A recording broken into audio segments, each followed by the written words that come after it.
turbo engine running. Absolute genius. Get this. Welcome. This is the show where we bring you Science. What that essentially means is discoveries, Advances. Questions. Research. technology. Unbelievable. Without further ado, This is The Naked Scientists. Hello, welcome to this week's Naked Scientists, the programme that brings you the latest breakthroughs in science, technology and medicine. I'm Chris Smith. And coming up, check your watches how climate change is making the Earth turn more slowly. We'll also hear from the Cambridge scientists investigating whether vaccines can combat bovine TB. And would you be prepared to shell out millions for a luxury trip to space? One company is optimistically planning an orbiting space hotel for the years ahead. From Cambridge University's Institute of Continuing Education, this is The Naked Scientists.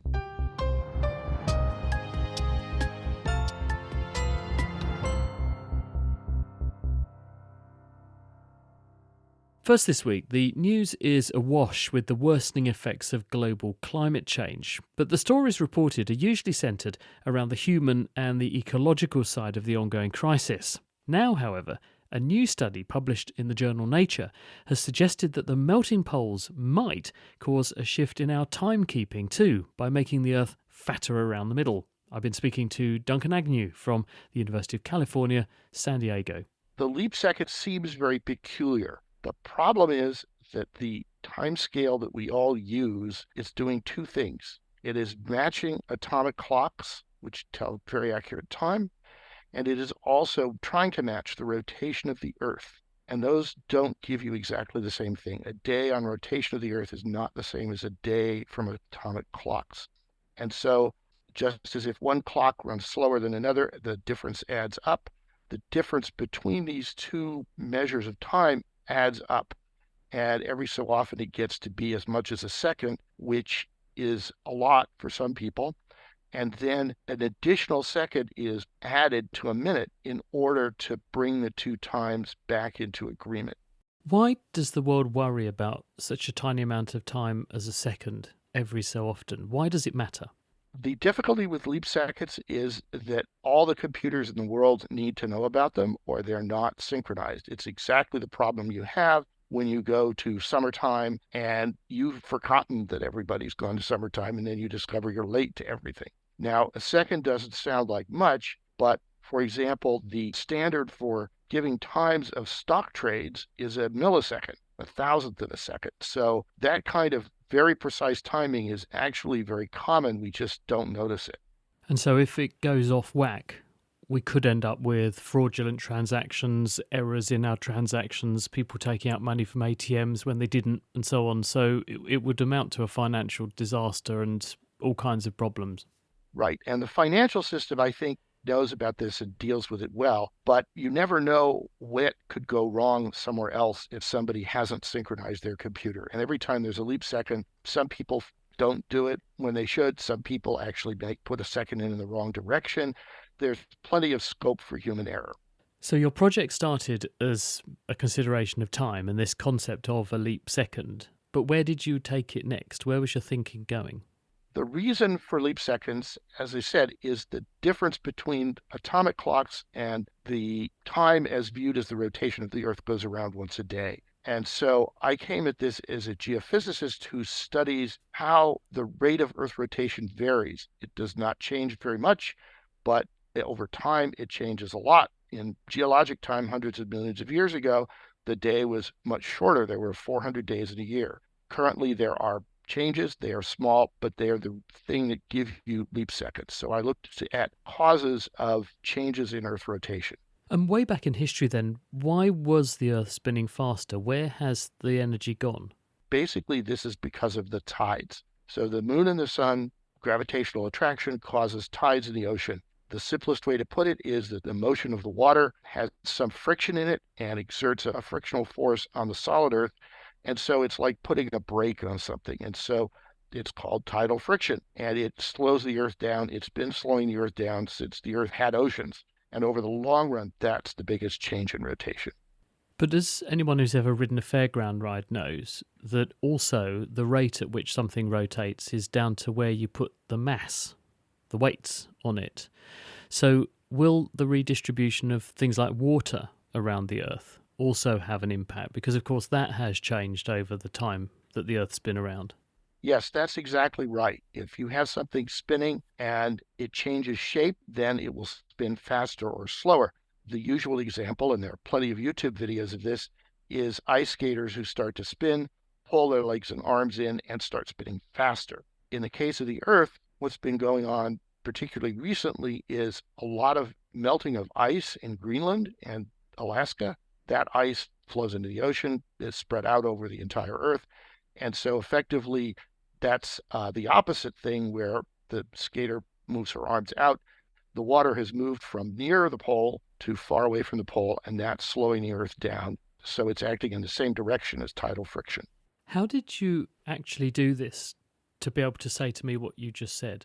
The way we know about this is partly from studies of melting ice at sea level, but this change of mass of water moving from being frozen at the poles to all over the ocean changes the Earth's gravitational field, and that's measured by satellites. That's been measured since 1976, and there was a long-term trend in it that people understood, and starting around 1990, that trend slowed down, and now it's reversed.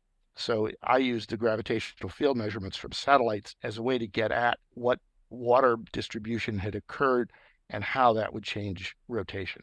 And how much of a difference is this making already? And how much of a difference might it make if we see climate change play out the way that we think it will? The difference already is not large. It's now comparable to tidal friction. This didn't exist 30 years ago. The amount of slowing from tidal friction was what it was. It's still the same. In the meantime, ice melting is now slowing the Earth as much as tidal friction does, and we expect that to go up. Now, this is a relatively small change. It's not the catastrophic part of global warming. There are plenty of other things that are catastrophic about it, but it's a change we could see. And to me, one of the impressive results of this paper is the realization that global warming is causing the entire Earth to slow down. It's not just some local effect. We can actually see that in our very precise measurements. Another sign of the fact that global warming is causing unprecedented things to happen. Duncan Agnew from the University of California, San Diego there. Bovine TB is a dairy farmer's worst nightmare. Controlling the disease, which is very similar to the form of TB that's contracted by us humans and can actually infect us as well, involves rigorous screening and culling of any animals that are found to be harbouring the bug. This approach to management, though, which is common across the EU and related countries, has made it very hard to gather adequate evidence about the potential effectiveness of the vaccine that we have for TB, and which might provide an alternative or possibly superior way to control the condition. Now, though, researchers from the University of Cambridge have managed to do the requisite trial by working in Ethiopia. Vaccinating cows, they found, doesn't prevent infection, but it does dramatically reduce the severity of the disease in affected animals, and it cuts the rate of spread through the herd by over 80%. I went along to meet the study's author, Andrew Conlon. Tuberculosis in cattle is known to be associated with reductions in productivity, and what I mean by that is costs for farmers due to the animals producing less milk or having less quality meat. Historically, the risk to us from cattle has been from drinking unpasteurised milk. That was responsible for killing around 2,000 children every year back in the 1920s before we brought in pasteurisation. And that risk is actually one of the main motivations for why we want to control bovine tuberculosis, although as long as you pasteurise milk, actually that risk is probably quite small. Farmers dread this arriving on their farm among their herd, though, don't they? Is that because the control measures are quite draconian? Certainly in the UK, the costs associated with the disease are almost entirely down to the costs associated with control. If a farmer gets TB on their herd, they have to go through a very punishing series of tests of every animal on their herd at regular intervals to demonstrate that the herd is clear from infection. And that's incredibly costly to farmers because of the animals that they lose, the time that they lose in doing the testing, and the interruption to their business because they can't trade animals while they're under restrictions. We do have vaccines that can combat tuberculosis. We used to give them routinely to children in the UK and other countries. We don't anymore. Are they any good?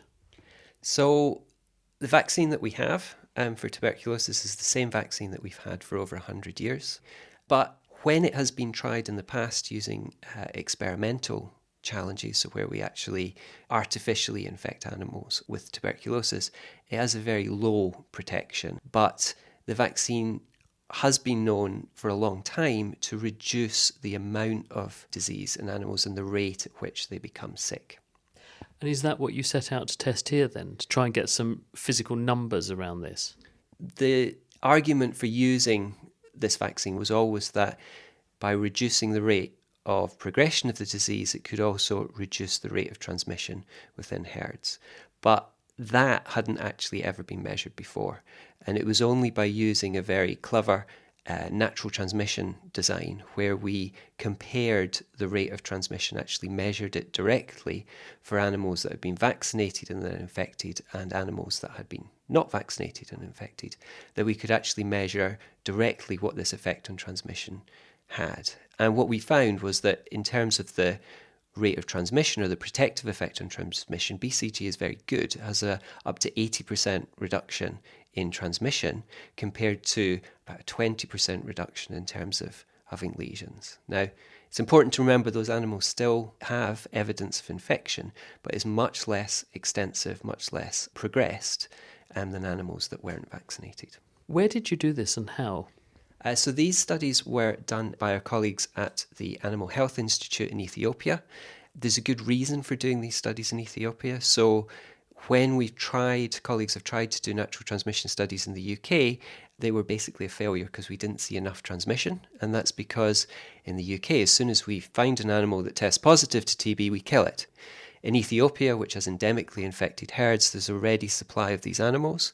And the facilities there allowed us to do these studies over a period of 2 to 3 years. And you find that although animals pick the disease up, they don't develop this significant severe disease and they don't transmit it among themselves at anything like the pace they would have done if they weren't vaccinated.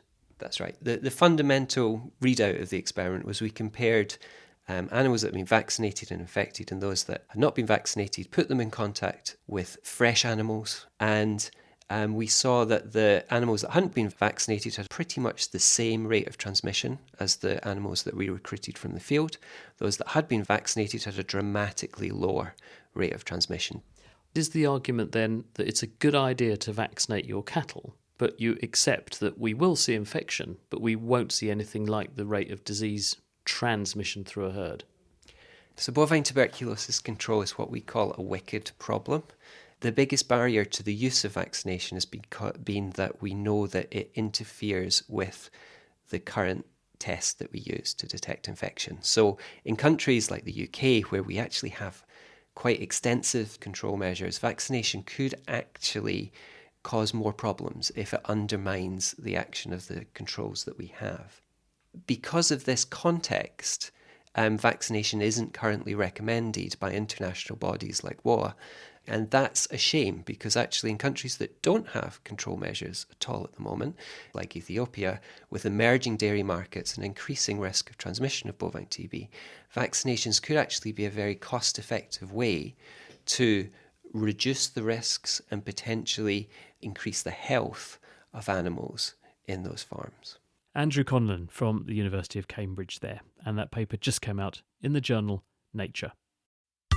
The Naked Scientists podcast is produced in association with Spitfire, cost-effective voice, internet and IP engineering services for UK businesses. Find out how Spitfire can empower your company at spitfire.co.uk.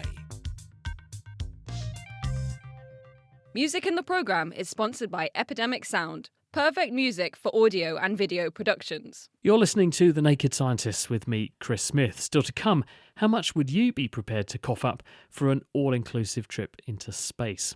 Before that, though, memory is a funny thing, and it comes in various different forms. One is episodic memory, the ability to store information about unique experiences and when and where they occurred. This kind of memory is pivotal in animal species that squirrel away and remember the location of thousands of food items during the good times for when it's much less plentiful later. And now scientists at the University of Columbia have made a breakthrough in understanding how they manage this feat of memory. By monitoring the brain patterns of chickadees, which are small members of the tit family of birds, they saw that at the moment they're making a cache, the animal's brain's hippocampus activated a unique assembly of neurons corresponding to each individual food store. Selman Shter has been telling Will Tingle all about it. It looked to us like when the bird made a cache, the hippocampus activity entered this different kind of state. It just looked really different than when the bird was just navigating around. And in this sort of different caching state, there were a couple things going on. And the most interesting one was that there was kind of a unique pattern that happened for each cache. So each time the bird cached, you got sort of like a unique kind of label. And this is what we were calling the barcode. It's a different pattern of activity that occurred for each cache. If these birds are going around and storing thousands, even hundreds of thousands of caches per year, do they have a unique barcode for each one? Yeah, that's exactly the thought, like we're studying them in the lab, but the finding that they can generate these like really unique labels, like that was pretty new. We didn't expect that before we went in. And it really matches well with what we think these animals are doing in the wild, because they have to keep track of so many different things. And you don't want those different memories to interfere with each other or blur into one another. Yeah, that does sound like an immediate advantage for this memory system, because if you do have thousands of individual caches to remember, you can't afford to blur those memories or else you starve. Yes, exactly. Yeah. Or you might think, you cache a food item on the left and then you cache another food item on the right. Then if you blur them together, start thinking there's a food item somewhere in between those two. But you really have to keep all the memories separate and very precise. And we think that this barcode mechanism might be a way for them to do that. Do we know why this has become so distinct and separate from their regular navigational memory? Because I would have assumed that caching in this way requires knowing how to navigate to individual sites. Yeah, that's a really interesting question. So another striking thing about these sort of barcode patterns is that they're a really transient thing that happened when the bird cached, which is like a second long. So it's like a quick blip almost in the signal that you have to know exactly when to look to see it. When we first started, that wasn't the framework we were going into the study with at all. There's been a lot of work on the hippocampus of many species for a long time, showing these famously called place cells. And these cells represent like where an animal is. And the thinking was, based on previous work, that when the animal forms a memory, there'd be a change in place cells, and that maybe you would have more place cells representing a location where you made a cache. We didn't really see that, and it caused us to sort of look in a different direction. It's a really interesting question. I think it's kind of an ongoing question of research for us now. The speculation is that there's really a different kind of memory between remembering something that's kind of like a stable, like a feature of the environment, like there's a lot of food here, or in this place, this is like a scary sort of part of the environment, or this is the regular path I take to work. That's a different kind of memory than like an individual event that just happens once, and you kind of want to store that episode. And so we think that maybe the brain has different kinds of mechanisms for these different kinds of memory. When you say this episodic memory flashes for a short time, it almost feels like when you go to the shops and come home and see a gap in your fridge door and you think, milk, I forgot to get milk. It feels like the inverse of that enough contextual prompts kind of ignites short episodic memory for them. Yeah, it's very much like that. We've kind of looked at, they form the memory and their recall of the memory is like, they're basically back at the site and they're like about to retrieve that cache. But that's actually like something that we're really interested in looking forward in the future is, sometimes you recall a memory like that, but sometimes, to use your metaphor, you're in the grocery store and you remember then, I need milk. And we actually haven't really shown yet if this barcode pattern is also underlying that kind of recall. So that's kind of like an ongoing project that we're working on now. Do we think this is unique to chickadees? Could this expand out into the wider animal world? We certainly don't know the answer, but we think it could be more widespread. There's no evidence, particularly that this would be really specific to chickadees. Caching is a really clear behavior. It's really easy to identify when a memory is formed by looking at when a bird caches. Usually it's very hard to figure out exactly when an animal is forming a memory. So we think it just could have been hard to see in a lot of previous experiments. And actually, there are a couple studies actually in humans that are sort of hinting at something similar. So we're excited about the idea that this could really generalize across organisms. Fascinating stuff. Selman Shter there, and that study has just been published in the journal Cell. Well, it's up into space now, and stories of orbiting hotels and spacefarers with headaches. I've been speaking to the space scientist, author, and former BBC Science editor, Dr. David Whitehouse. I was intrigued to see that I could be going on holiday in space, not for long, and only if I have about 40 or 50 million quid. But this is an American company that are saying a hotel coming to an orbit near us, in other words, Earth orbit, imminently.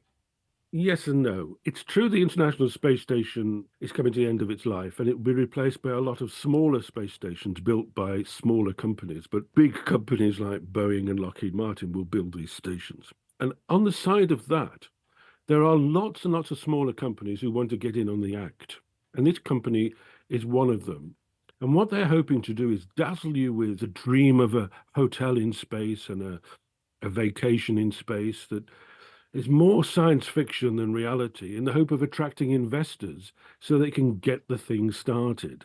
That's a well-worn technique to actually get space missions and space enterprises working, is that you promise them not quite the Earth, but you promise them hotel in space, knowing you can't deliver in a couple of years' time. But if you get enough people enthusiastic with enough money, you can be on your way and start your journey to actually doing it perhaps a few years later.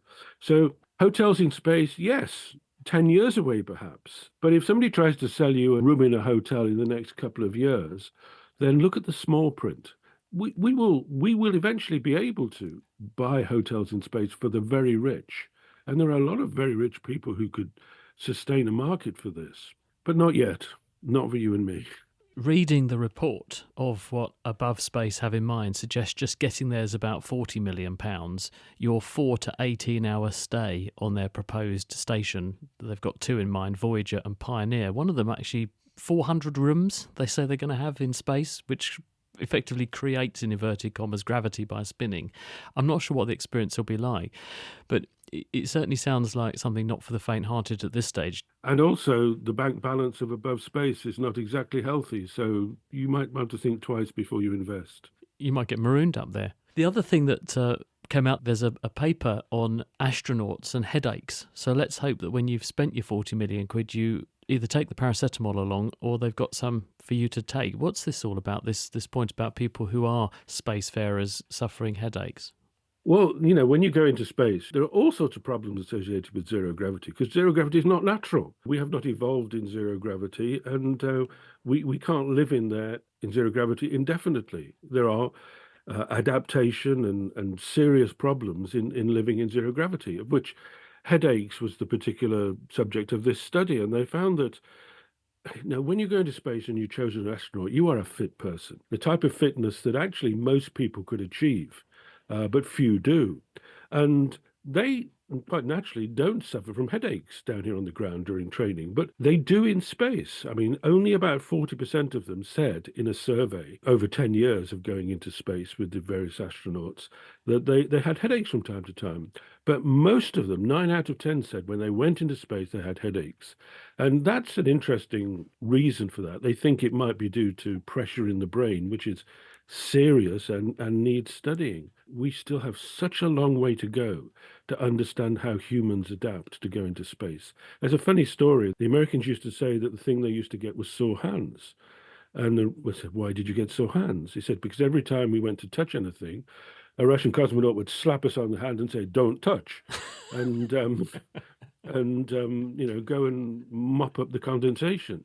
It's gone way beyond that. Going into space for long periods of time does serious things to your body, of which headaches is perhaps not the most important, but needs to be studied.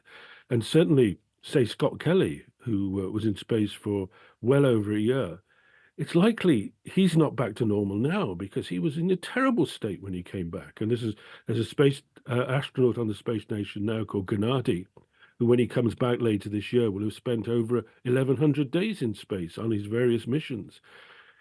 He may never be totally back to normal because of the problems which he will bring with him, this industrial disease for astronauts.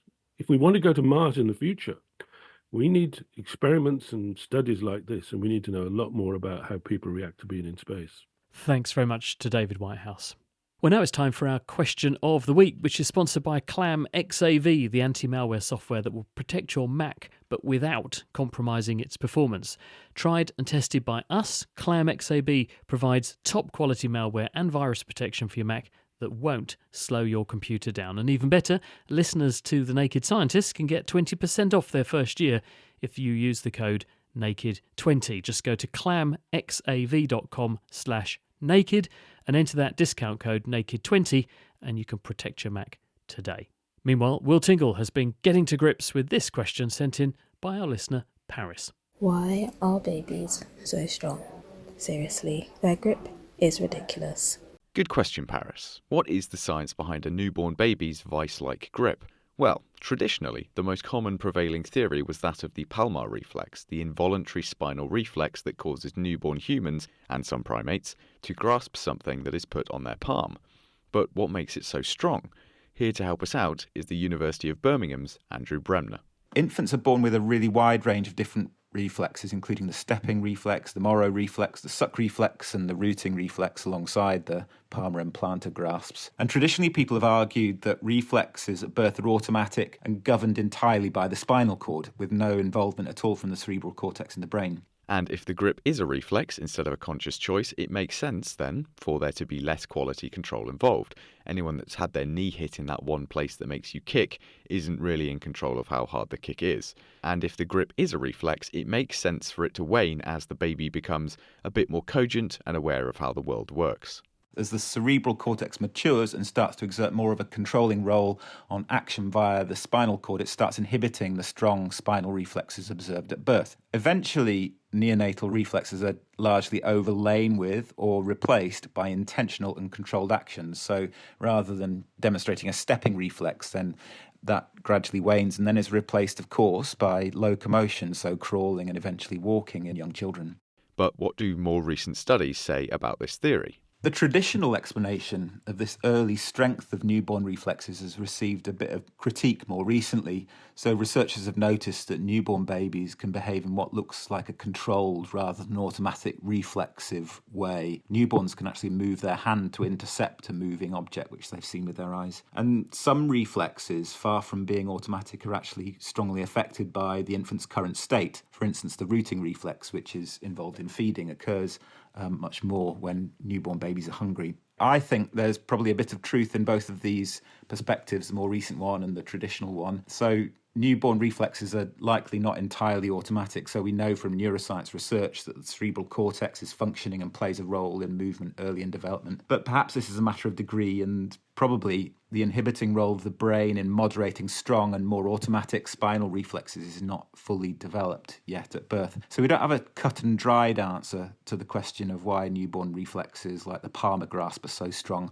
but I suspect that it's because they're more automatic and less controlled than they are later in development. Perhaps a bit of both then. Thank you to Paris for the question and to Andrew Bremner for the answer. Next week, we're answering this question sent in from listener Steve. I've seen several reports recently that suggest if you eat your food in a certain order, it can have a significant effect of up to 70% on glucose spikes. But I believe the idea is you eat vegetables first, followed by proteins and fats, followed by carbohydrates and sugars. And we will be tucking into that one next week. Thanks very much to our own Will Tingle. And in the meantime, if you think you know the answer or you have a question of your own, why not send in a voice note to chris@thenakedscientist.com, or you can check out our forum and join in the discussion there at thenakedscientist.com/forum.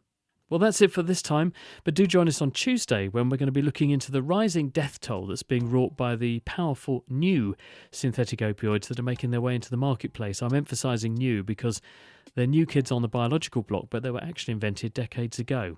These chemicals are called the nitazenes.